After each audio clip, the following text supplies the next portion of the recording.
Good evening, everybody. How you doing, Amanda? How you doing, Aaron? Great. Pleased to meet you guys.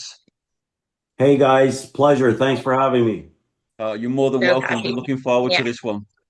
I'm going to yeah. jump straight in. I'm going to read you a quote from Al Jazeera. Oh man, An, you don't an mince words. auspicious start. Yeah. So, Magen Herut translates from the Hebrew Defender of Freedom or the Shield of Freedom, a volunteer-based right-wing Zionist organization often described as a vigilante group operates in Canada, particularly on university campuses and demonstrations, to support a greater Israel and combat the anti-Zionist protests. Guilty as charged, or are you doing something right to get that kind of write-up from Al Jazeera? Okay, there's a lot to unpack with that. Um, yeah, half guilty and half not guilty. Uh, Of Okay. course.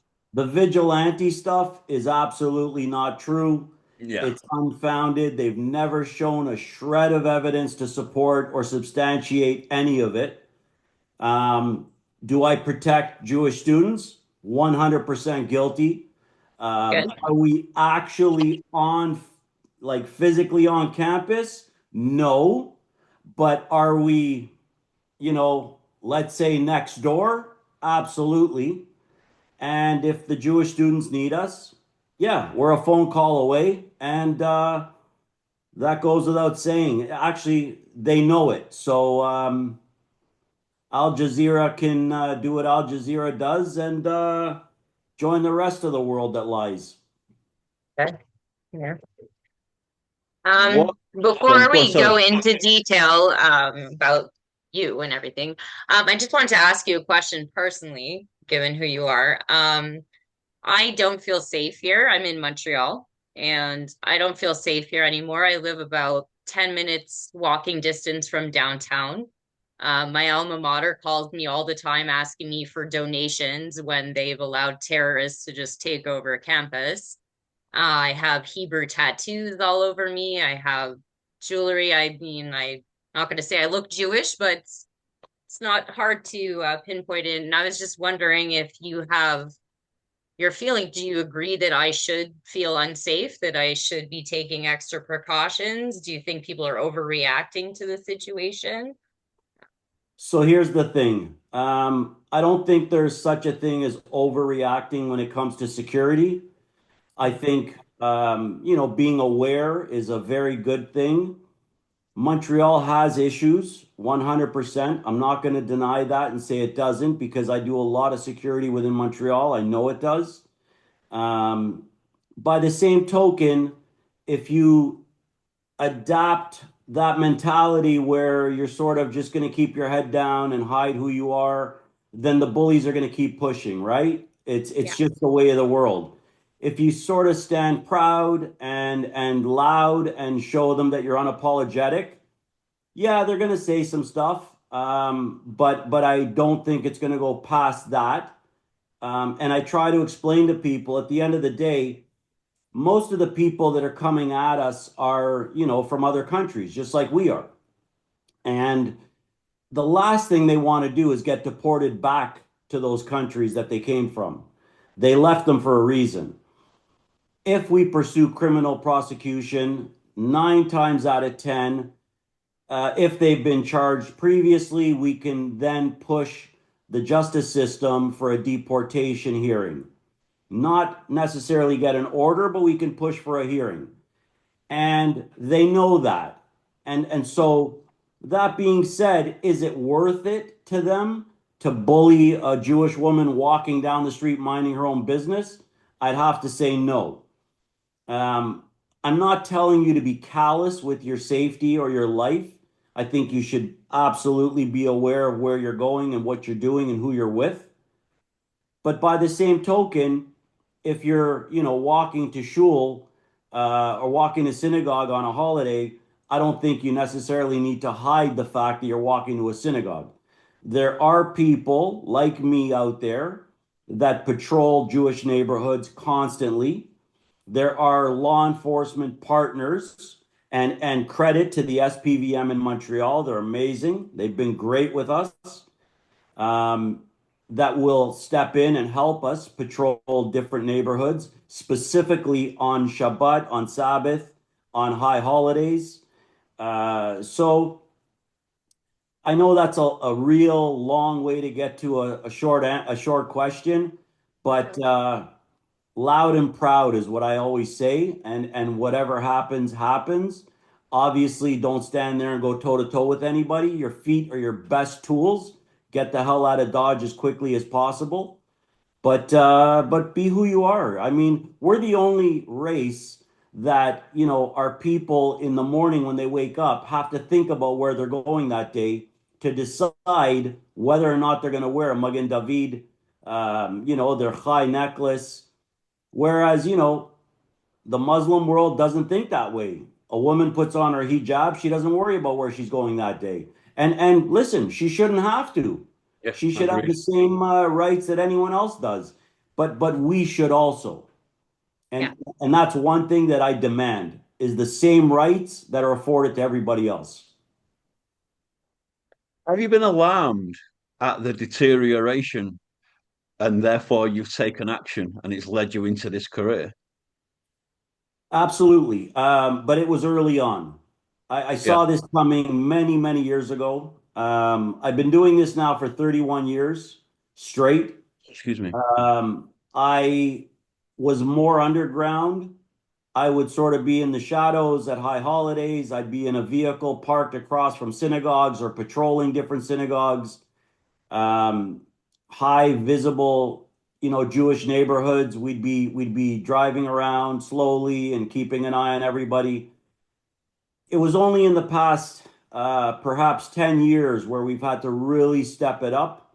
And over the last 3 or 4 years, that's doubled. We've really seen an increase in anti-Semitism, attacks on Jewish institutions, and anti-Semitic attacks. We've really, really had to step it up because it's getting pretty bad. And it's not a secret. It's leadership. It all starts at the top, right? If you have weak leaders and they're not enforcing the laws, then this is what you get. This is the end result. And coupled with the fact that we have a very weak immigration system in Canada, and Yeah. pretty much anybody and everybody is allowed into the country. It's a problem. It's a real problem. And we Yeah. we have people that are here unvetted that should not be here, that don't align with Canadian or American values for that matter. And and we're suffering the consequence of all those actions or inactions, I should say. And I'm not blaming law enforcement. I want to make that clear because law enforcement would love nothing more than to do what they do. But their hands are tied at the highest levels. And I Yeah. know this is a fact. You speak about weak leadership. Am I right in saying that charitable status was taken away from you guys? Absolutely was. So, and I'll tell the story.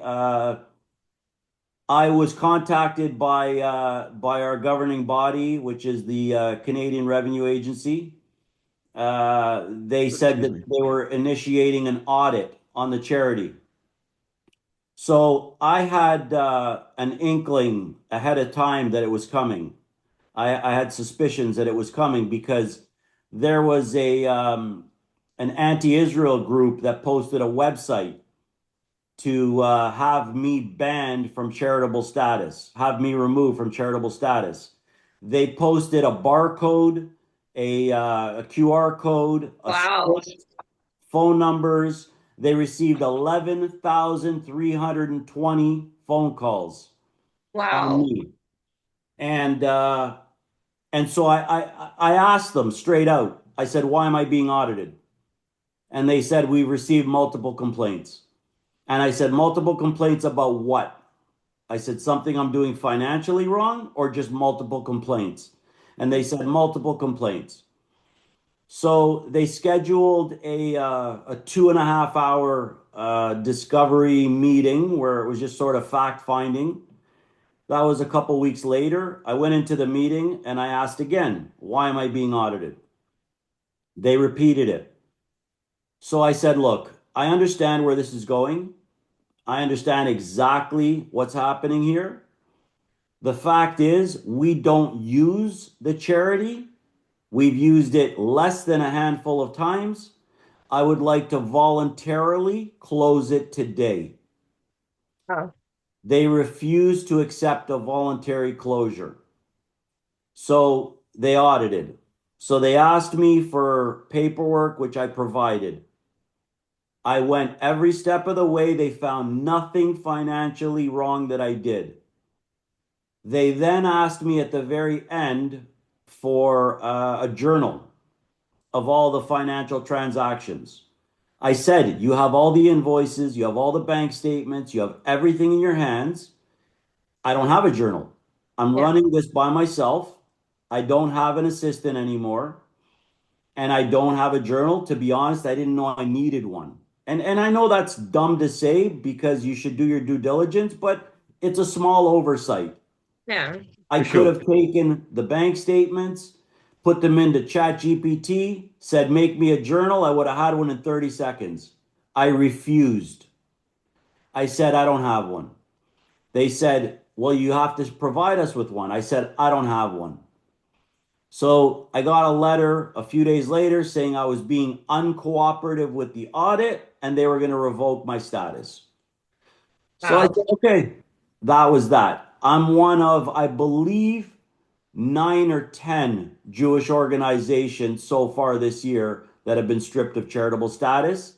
And it's the same group that's going after every single one of us. And I'll say it now. I have never said this publicly. We've got thousands of people making phone calls on other members of the community's charities now. So if they want to audit Jewish charities, they better get ready to audit everybody's charities. Good, good. That's all you Is can this, do. yeah, is this what led to did it lead to a stricter focus upon private sector work? Um, yes and no. I've got, so the way I've designed it is quite simple. We've got our professional security company that charges for every job that we do pretty much. And then we've got our volunteer division.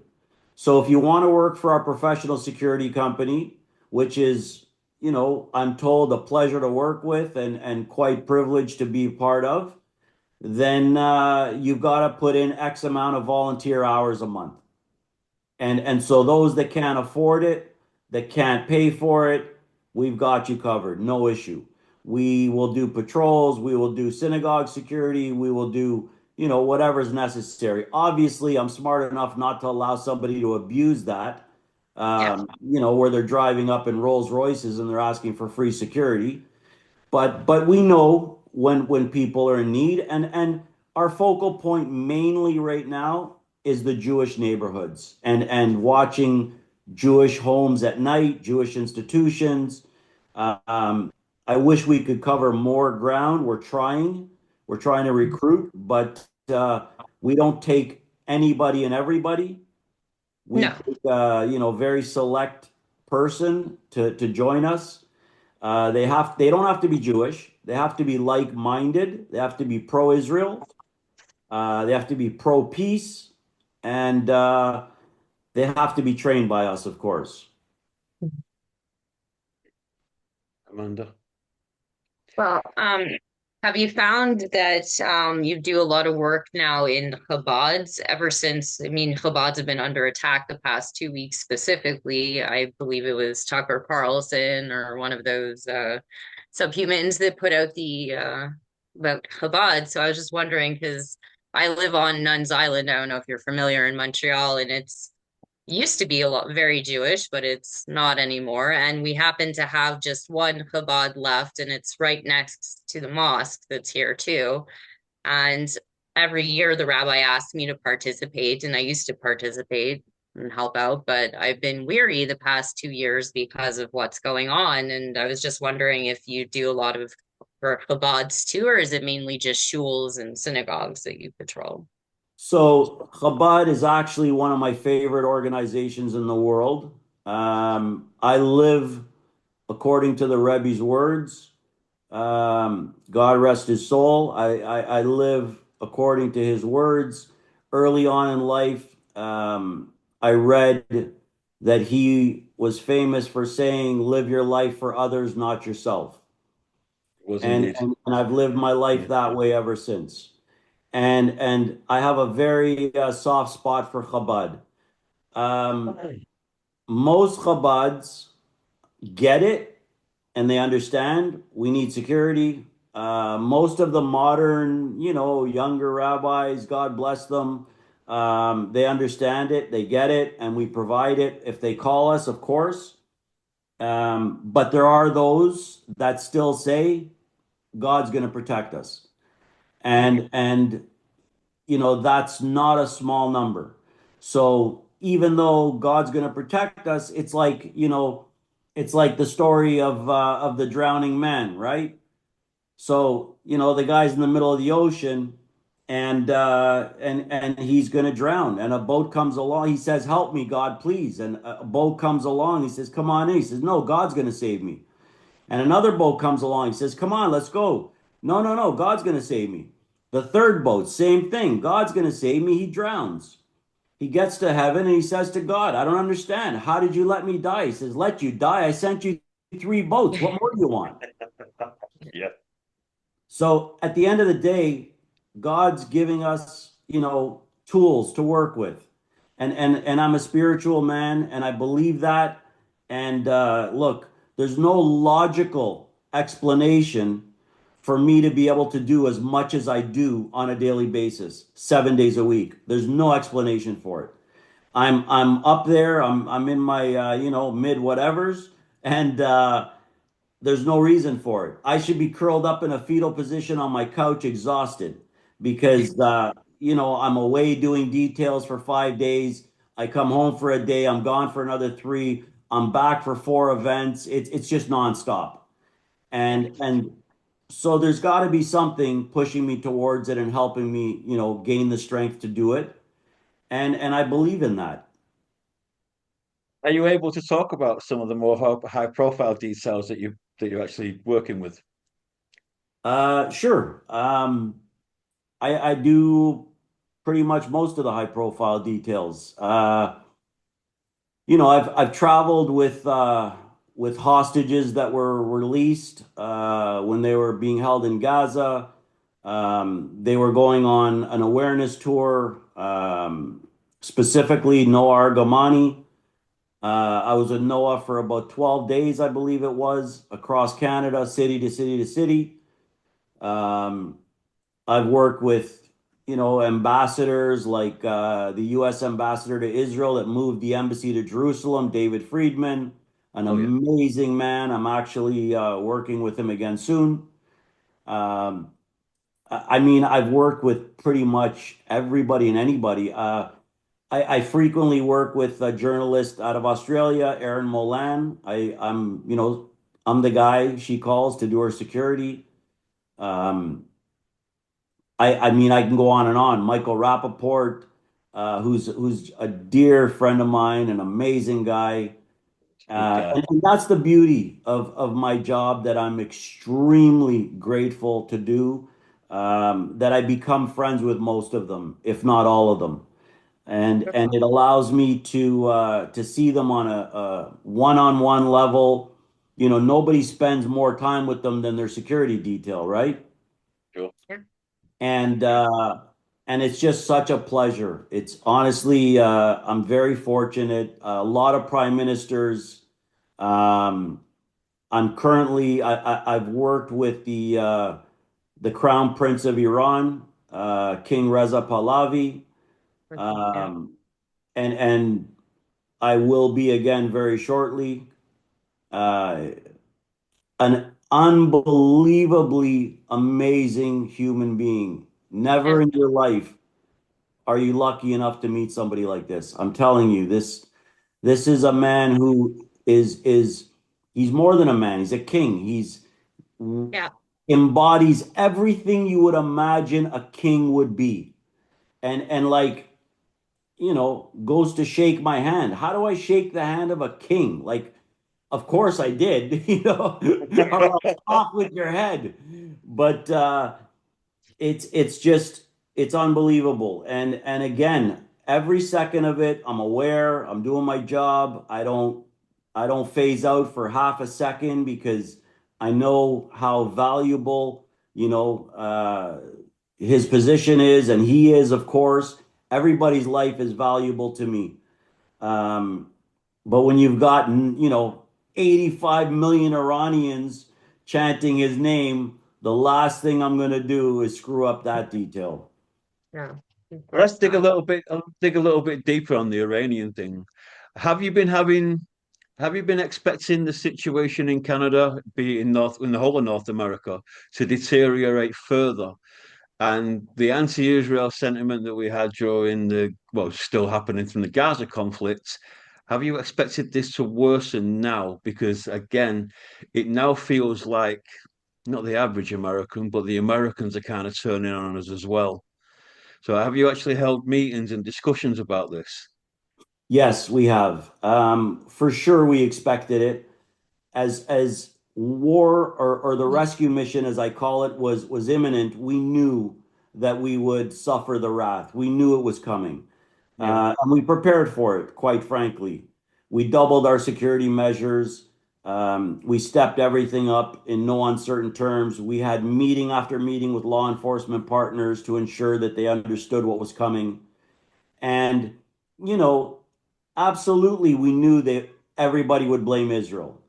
Yeah. And the sad reality is, and perhaps maybe it's a pie in the sky thought, but I'm always, thinking in my mind that one day people will realize that the US and Israel just saved the world. Because at the end of the day, anybody that's logical enough to really look at it from a practical standpoint understands that an Islamic republic with a nuclear weapon, it's the end of society, Yeah, point blank. They're not going to threaten. They're not going to say, do this or else. They're going yeah, to fire their weapons because they believe that, to die and be a martyr is the greatest thing in the exactly. world. Yeah, So yeah, it was coming. And Israel and the US, God bless President Trump and Benjamin Netanyahu, Prime Minister Netanyahu. Um, the bottom line is they saved the world. And we knew when it was coming that it would get really aggressive. And specifically to your question, in Canada, we knew because from last count, we have over 750 IRGC operatives here in Canada. That's the ones we know of. unbelievable. Now, I mean, it's safe to say, coming from an intel world that I do, that you can double that, and if not triple it. So, they're pulling the strings. They're pulling the strings at the protests. As we saw here a couple weeks ago at Al Quds Day March, an actual mullah Yeah, got off an airplane at Yeah. Pearson, Yeah, he did, was didn't he? allowed in the With frickin' his country, wife. and he led the march. yeah. Just walking around Toronto like And nothing. So after they saw him in the airport with his wife and he was stopped and he was questioned, they let him go. right, he led Really? the march. Wow. I I mean, go, we even here we banned the Cuds march. We had none of it. We just stopped it. listen, I cannot tell you how much I feel for what's going on in your country. I cannot even begin to fathom what it looks like there. Um, I think there's a it's a little bit misconstrued with regards to it's become a personal thing between rather than what the greater good, it's become a personal thing between Starmer and Trump. And that's what the damaging thing is. right, If that wasn't the case, we'd be fully on board. And I right. think that other things are in play where the British are just not being involved. And I don't think it's for any reason not wanting to back our allies. I just think it's the fact it's Starmer. Listen, I believe you, and growing up, my father was, World War II, French Foreign Legion veteran, very, very high-ranking person in the military, Yeah, and he always spoke very highly of Britain and their military capabilities and the compassion that the military had. He used to say they're gentlemen. He used to say they're gentlemen, and I always carried that with me. And I see the amount, the history that the British people have behind them, and all of the generations of fighting and building, only to Yeah. end up handing the keys to the kingdom away, so to speak. yeah, I It, agree. it, it makes no logical sense. My own personal theory is that Qatar bought half the country. That's my own personal theory. I don't know whether that's true, not true, relevant, irrelevant, but I'd say it's probably about on par with the university scandal that's going on within the states. It's about that level right. where they've invested so much at grassroots, and the influence now within government chambers is there for all to see. You're not I wrong. mean, we are about to have the same types of laws enacted in Canada soon Yeah. that the UK has implemented with social media posting. I remember I did a video where I watch a lot of stuff, and it really set me off when they arrested a World War II hero out of a wheelchair Yep. because Yeah. he held up a sign that said F Hamas. And I mean that really got me. I was doing a detail. I was away, and I had to record a video. I felt compelled, just to show solidarity with my British, brothers and sisters, and let them know, like, it might feel like you're alone, but you're not, because there's, hundreds of thousands of us out there that, feel what you're feeling and support you. And we knew whatever happens there trickles down to us, and they're pushing for it now. And it just happened the other day where the police visited a woman who posted something about the prime minister, and I actually did a video on it, and that's the beginning. It's the beginning of the end. and Yeah. and I'll tell you honestly, my patriotism to this country is long gone. It's far behind me. It left in 2015, the last year I worked for Harper on his campaign. That was it for me. Yeah. And Sure. and and within the near future, I'll be on a plane out of here. I'm not staying here. That's something that Signing. we discuss quite regular is Yeah. having an exit an exit Yeah. strategy before, well, not before it has become too much. We have become marginalized in our own countries, be it as a British Jew. It's become I very, think very difficult. I think you have to. Our organization has a branch there as well, and the guy that runs it is an amazing guy, and I hear a lot of the stuff that goes on there, and it's just it's pretty sad. Honestly, for me, I mean, it's the same in Canada. It's no different. We have the same stuff happening here as well, Yep. and it's just like you said, it's weak fascist government